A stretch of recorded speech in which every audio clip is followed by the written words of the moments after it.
Marvel fans, we've got to talk about Doctor Strange in the Multiverse of Madness. The reshoots have wrapped. The newest cut has been screened and some info has leaked out. I want to talk about all of that, but I also want to speculate about how the end of this movie will set us on the path for Secret Wars.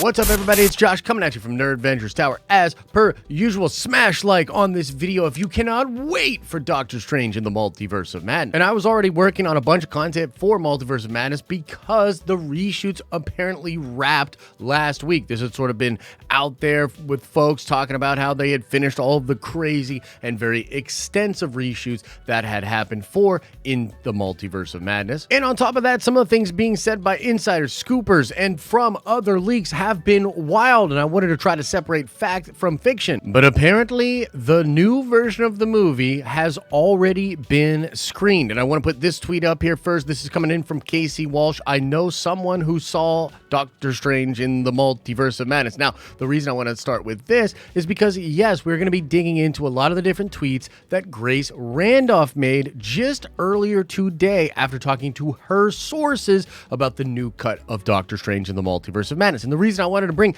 Casey Walsh's tweet up here is because he tweeted this not knowing that Grace had tweeted about this before, independent of her coming out. He is saying, yes, Multiverse of Madness has been screened. And real quickly, let me just break this down for you guys. This is likely an internal screening. A lot of higher ups at Disney, maybe friends and family of people like Sam Raimi, maybe Bob Chapek, maybe Kevin Feige, people like that. It's a very small group of folks that screen things internally. I believe they did screen Multiverse of Madness before, late last year. This was before the reshoots, and they made a lot of changes due to what people said during those reshoots, as this is just a normal part of the movie making process. But it also shows that, yes, Grace Randolph is not just making stuff up. She actually has sources, and she does have her finger on the pulse of many things that are going on over in Hollywood. So let's begin with this first tweet here. She said 11 hours ago, MCU screening was Doctor Strange 2,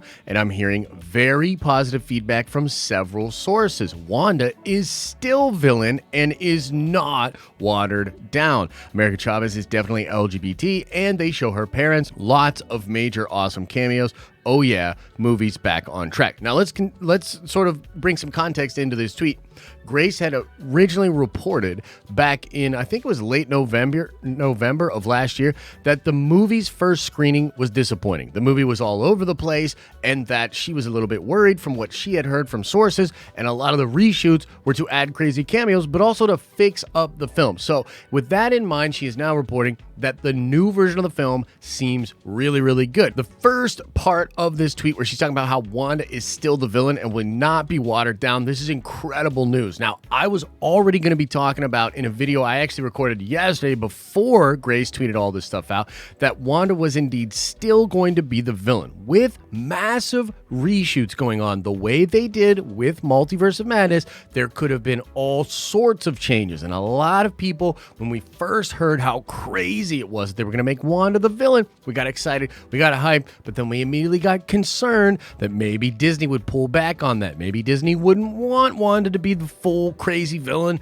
that kills a bunch of people and causes all of this damage. Maybe they'll just blame Shumagorath. Maybe they'll just blame the Darkhold. And so it looks like they are not doing that, and she is not watered down, meaning she's still going to go absolutely crazy, be a total and complete savage. By the end of the film, it's going to be like Darth Vader, Wanda Maximoff, like absolute insanity, and I am thrilled that they didn't take that element out. Now, here's a couple other interesting things she says here. One cameo is so amazing, fan dream come true. I know it's going to leak, which is sad.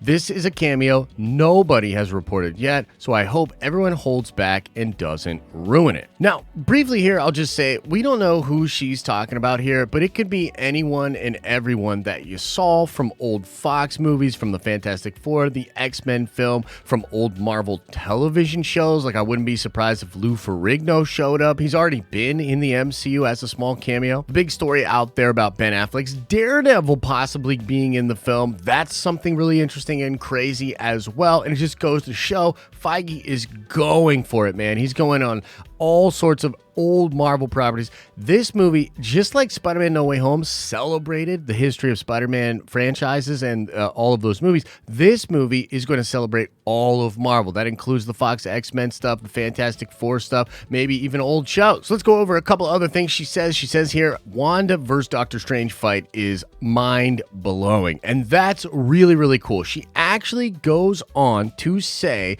that it's mostly Doctor Strange's movie, that Doctor Strange has more screen time than Wanda does. And this is kind of important because we were really curious, how are you going to fit all this crazy stuff into the movie, do as much as we think you're doing with Wanda, and not totally steal the shine from Benedict Cumberbatch, from the character of Doctor Strange? And I'm sort of reading between the lines here, but I believe that's probably some of what was handled in the reshoots, giving him an actual arc and having him be the driving focus and force of this movie. And at the end of this film, you know, she says here, everyone at the screening loved the movie. They wanted to see Doctor Strange 3.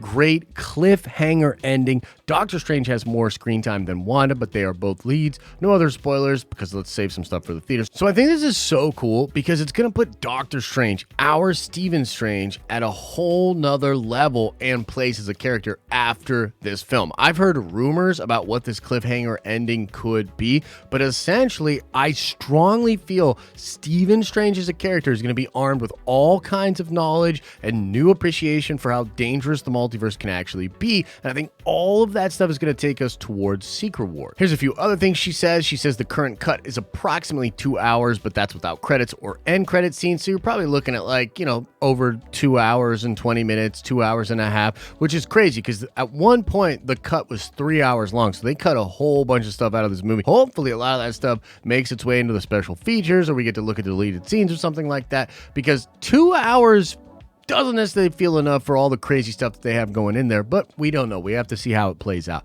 She's also saying that Tom Cruise is not in it and some other rumored cameos didn't happen. She's talking about this other crazy surprise cameo that's going to blow minds. It won't be a secret until May.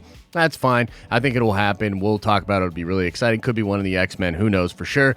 You know, regardless. Tom Cruise not being in it, kind of a bummer. Hopefully they still have an Iron Man variant. Maybe they got RDJ himself to be that variant. Who knows for sure? But I'd really hope we still get Iron Man, Tony Stark, to be a part of that Universal Illuminati or connected to the multiversal fight with Wanda. It wouldn't be the end of the world if that character wasn't involved, but I would really like it. And the last big thing she says is that it has strong horror vibes. A lot of the shots are classic Raimi, who was also at the test screening. And I mean, dude, this all sounds freaking amazing. I mean, horror vibes, not watering down Wanda, having her be the main villain. Doctor Strange gets the majority of the screen time. Crazy cliffhanger ending that sets us up really wanting to see Doctor Strange 3. This sounds absolutely incredible. She's gushing about some of the crazy cameos, but also talking about how some of the fun cameos that are currently rumored, like a Tom Cruise Iron Man, did not end up happening. What does this mean? I don't know exactly. I mean, you know, Hugh Jackman thing, that could be really, really big, but we're sort of already on to that. I don't think that's necessarily who she's talking about. I think maybe it could be Magneto, like Ian McKellen to come back to be that. Could be even RDJ or something wild like that. It looks like Feige's going for anybody and everybody that has ever been a part of a big Marvel franchise before. And so that is really, really exciting. But now let's talk about the ending. Let's talk about some of the rumors that are out there and what I think is going to happen. So number one, this focus on the Illuminati is going to be a very big deal for the movie. We've heard all kinds of rumors about this, starting out with characters like Boulder the Brave and, you know, the Captain Carter, Captain America, joining up with Professor X. It seems as though this group of Illuminati has multiversal oversight. They are looking at all kinds of different things within the multiverse. But according to My Time to Shine, hello, they're likely all going to be decimated in this film. But I believe herein lies a really interesting opportunity for a new version of the Illuminati after the film. I think Benedict Cumberbatch, Doctor Strange from the 616 universe, after seeing what they are capable of, what the Illuminati was able to do, and how they like likely kept the multiverse safe from other threats before, he's going to have this new appreciation for possible oversight of the entire multiverse, and I think he will start to formulate a group of new Illuminati members. Now, some of those characters might be from the 616, the current universe that we are in, but I think it's also possible that he will have some members of other universes join up with his team of Illuminati, setting us up for a new multiversal Illuminati, which will likely oversee the calamitous events of incursions, which will lead us to a Secret Wars. It is also possible that Doctor Strange himself may well begin studying the Darkhold, which will set him on a crazy path and journey and make us wonder if he's going to go bad just like Wanda did. But I think he might come to realize that whatever's going on with the Darkhold and the multiverse at large, he must become aware of it and sort of sacrifice his ability to be a normal, sane person, become corrupted, but maybe he has to do that in order to gain that insight and information, or to gain the power that he thinks is going to be needed to stop something that I think will be even bigger than Wanda. I do believe he will walk away from Multiverse of Madness thinking, oh, that's crazy, a character like Wanda could destroy the multiverse, and there are a lot of Wandas out there, but also there's this other thing at play here. Whatever this Darkhold actually is, it's crazy and powerful enough where I need to study it. And the last thing I'll say about the possible ending is there's this big rumor that Wanda may well do a reverse House of M or some kind of crazy spell at the end of the movie to sort of undo some of the things she did in this film, or perhaps bring some of the universes all together. Like, some people are thinking they're going to bring in mutants into the MCU from different universes via a let's do more mutants thing with Wanda. It's possible she's going to be destroying a bunch of different universes, and then maybe she says like no more multiverse and they all get condensed down into one moving forward. Maybe she's going to bring back to life a bunch of characters that she killed, and that makes them pop up in a new form in the MCU universe. So one of those things could be the crazy cliffhanger ending that Grace is talking about. Maybe it's a combination of those things, or maybe it's something that is on nobody's radar. But regardless, it seems like the reshoots for Multiverse of Madness went really well. The movie is shaping up to be insane, a celebration of all awesome things Marvel from the past, and I believe an important stepping stone which will get us towards Secret Wars. Last point here is that Kevin Feige consistently sets stuff up in the MCU movies that then he doubles down on in future films. It's sort of a way to sort of wet the palate or begin to get normies to understand concepts that then become way more important down the line. You see this happening with magic, you see this happening with the multiverse concept itself, and I believe that the Illuminati in Multiverse of Madness and them watching out over the multiverse is going to be something very important that is doubled down on with Stephen Strange as we head towards Secret War. Let me know what you think about all this craziness in the comments section below. Like this video if you liked it, subscribe to this channel, see more of our content pop up in your recommended feed. Check us out on TikTok, check out the podcast on Spotify and Apple, and go check out that live streaming channel. As I always say, I hope you're having an awesome and a nerdy day, and I'll see you in the next video.